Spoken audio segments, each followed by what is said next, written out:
Home decor. Kenapa harus bisnis home decor? Karena bisnis home decor kini kian diminati. Diperlukan kreativitas dan kualitas agar bisnis home decor bisa tetap eksis di tengah makin ketatnya kompetitor di usaha sejenis. Selain itu, bisnis ini bisa kita mulai dari produksi dengan bahan yang mudah kita dapatkan di lingkungan kita, atau bisa menggunakan bahan sisa dan merubahnya menjadi produk yang bagus dan menarik sehingga bisa diperjualbelikan yang menghasilkan keuntungan. Selain barang, bisnis home decor ini dapat menjual berupa jasa atau pelayanan untuk mengatur ruangan atau mendesain ruangan agar lebih rapi dan tertata. Gimana ya tips memulai bisnis home decor? Yuk kita simak.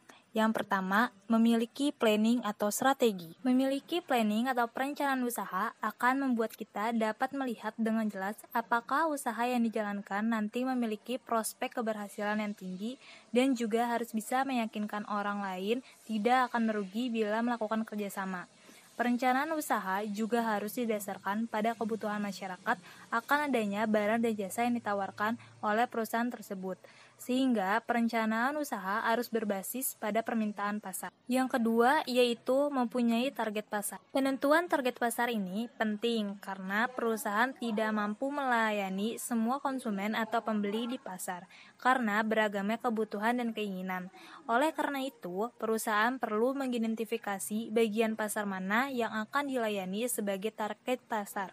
Yang ketiga, yaitu memiliki kreativitas dan inovasi yang baru. Memiliki kreativitas dan inovasi akan menciptakan nilai tambah atas barang dan jasa yang kemudian menciptakan berbagai keunggulan termasuk keunggulan dalam bidang bersaing. Yang keempat, yaitu memiliki support system yang up to date. Di zaman sekarang yang sudah modern dan canggih ini, jika kita berbisnis tanpa adanya memanfaatkan teknologi dan perkembangan zaman, tidak akan bisa maju dan bisa terancam bangkrut.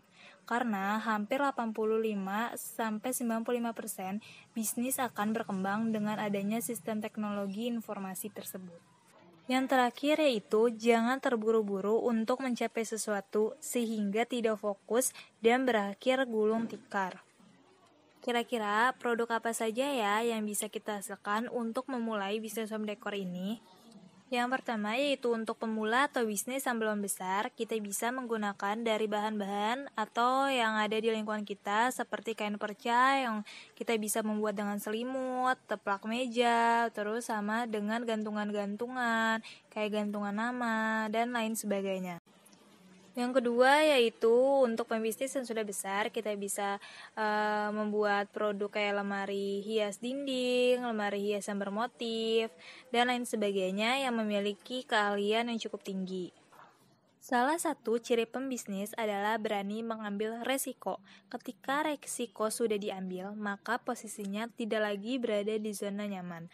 Artinya, seorang pembisnis bisa mengalami gagal dan di saat yang bersamaan bisa juga mencapai kesuksesan. Jangan pernah takut mengalami kegagalan dalam hal berbisnis. Jadikanlah kegagalan itu merupakan bahan evaluasi untuk pembelajaran ke depannya. Terima kasih, semoga video ini dapat bermanfaat.